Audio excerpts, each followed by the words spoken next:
Hello, in this video we introduce you to Powerfuel Portland's proposed energy recovery facility at Portland Port on the south coast of the UK in Dorset. Bridport-based Powerfuel is a developer of low-carbon projects run by Giles Frampton and Steve McNab. Powerfuel Portland has submitted a full planning application for its proposal to deliver an energy recovery facility at Portland Port. This is now subject to consultation, led by Dorset Council. Powerfuel were invited into the port by management to explore energy solutions at the port. The site is on the northeastern corner of the Isle of Portland, on land that was previously part of the Ministry of Defence naval port. It is an unused brownfield site in a growing commercial port and is protected for employment uses in all the local plans, with aspirations that it supports the regeneration of the local economy. The site already has planning consent for an energy plant. With its multiple berths, the site can be accessed by road and by sea. When it's complete, the facility will generate over 15 megawatts of electricity for export, enough to power around 30,000 homes. Despite a rise in recycling rates, the UK has a waste problem. We still landfill over 14 million tonnes of waste every year, which is suitable for energy recovery facilities. This is not a sustainable solution and results in far higher greenhouse gas emissions. Further, in 2019-2020, the UK exported around 2.5 million tonnes of RDF used in energy recovery facilities overseas.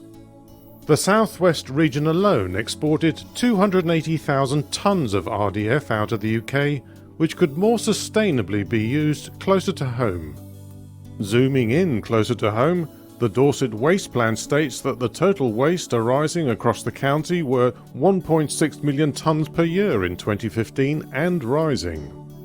Non-hazardous waste was 862,000 in 2018, and the council project that it will grow to over 1 million tonnes in the next few years. Of that, at least 320,000 tonnes would be suitable for use at the facility. As much as everyone desires more reuse and recycling and a fully circular economy, there will be ample waste left over after recycling in Dorset for the foreseeable future. Dorset has no solution of its own for residual waste and currently exports all of its leftover waste out of the county, where it is either landfilled or used as fuel, where the power benefits those other locations. Landfilled waste generates landfill gas, only some of which is captured. Methane is over 25 times more potent as a greenhouse gas than CO2. This facility would be the most sustainable solution for Dorset waste. Had it been in operation over the last few years, we expect that the facility would have saved the county around £2.5 million in landfill costs annually. Instead of exporting waste abroad or to other counties to be dumped in the ground, Powerfuel Portland will use up to 202,000 tonnes of the waste to generate low-carbon energy for use locally, replacing the use of fossil fuels such as gas. Because of these clear sustainability benefits, the Environment Agency have recently accepted that energy recovery facilities like Powerfuel Portland falls within the scope of the UK government's Green Recovery Policy to build back better from COVID-19. The fuel, known as RDF or refuse-derived fuel, is the combustible components of household rubbish and businesses' waste once recyclable materials such as glass, plastics and metals have been removed. The facility will not treat hazardous or clinical waste. A small proportion of the waste will be non-recyclable plastic, but the plant will continue to perform as well even if the plastic content drops to zero. The fuel will arrive by road or by sea, either baled and wrapped or in sealed vehicles, so there will be no smell or litter pollution. In a worst-case scenario, with all the waste arriving by road, this will increase traffic by 40 lorries a day, 80 traffic movements. Currently, around 17,500 vehicles use the causeway every day, so the worst case would result in an increase of the island's traffic of less than 0.4%. By treating the waste closer to where it arises, the project would also result in fewer vehicle miles overall, in line with the proximity principle. From the fuel hall, the RDF will pass through a high-temperature combustion chamber that is finely controlled to ensure optimum combustion and destruction of harmful substances. Superheated steam generates power in a steam turbine. 15 megawatts of power will be exported from the facility into the national grid or to be used locally. The ash that is produced by this process can be recycled and used as an eco-aggregate. The development includes a shore power facility that will enable visiting ships to plug in, reducing emissions from their engines. The plant will also provide power to the port and its growing roster of tenants. The ability to provide cheaper heat and power could be a major boost to the local economy by attracting new businesses to the area. The facility will be designed to be able to supply heat to a local network to provide cheaper and more environmentally sustainable heat for local services, businesses, and housing projects. We are committed to work with local partners to quickly make this a reality, as soon as possible. What Powerfuel is proposing is not an old-school mass-burn incinerator. This project will use the latest technologies to ensure the highest standards of environmental performance. Over 40 similar facilities already operate in the UK, and the technology is constantly improving. In December 2019, new emission standards for new and existing plants came into force in the UK. These are the tightest ever standards, further tightening what are already very strict emission limits and ensure that plant will use the best available technology. Many major cities across the world and a number of port locations host such technology, including Vienna, London, and Copenhagen. They do not deter tourism.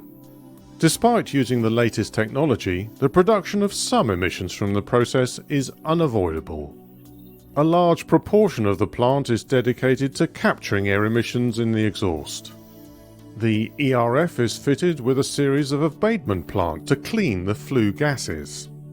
There are likely to be several layers of protection: 1 electrostatic precipitator and 2 a baghouse, both to collect airborne particles, 3 activated carbon and 4 lime, both to remove pollutants.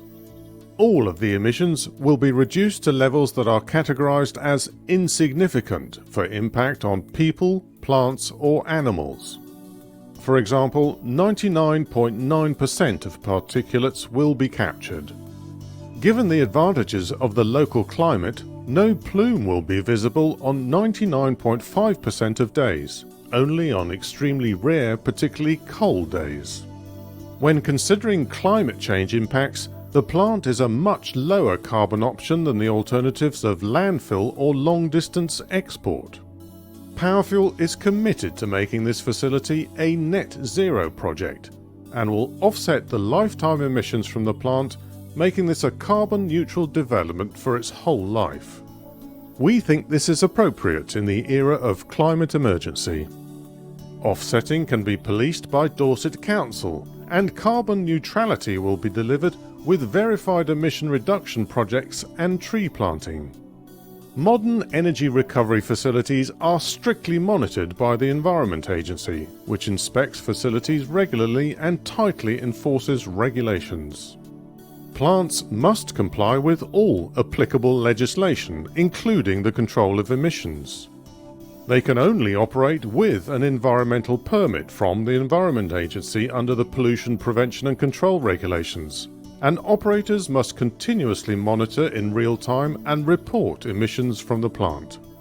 It is a criminal offence to fail to comply with the permit.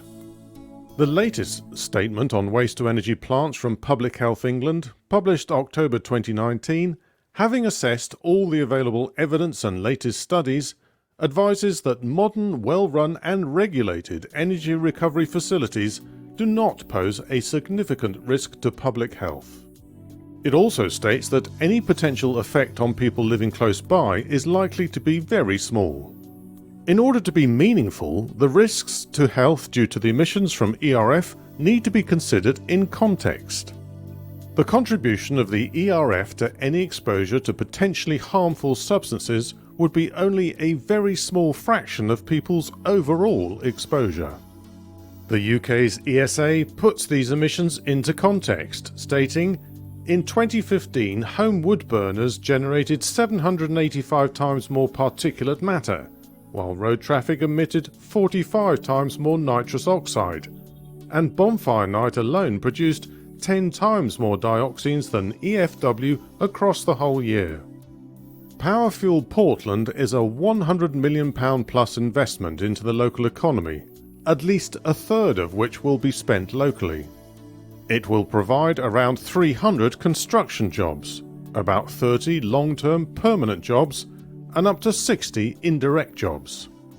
Powerfuel will support local apprenticeships, with a programme to maximise local employment potential in conjunction with Weymouth College and other local businesses active in clean tech. Once the facility is operating, in addition to paying local taxes, there will also be community benefit contributions allocated to local sustainability projects.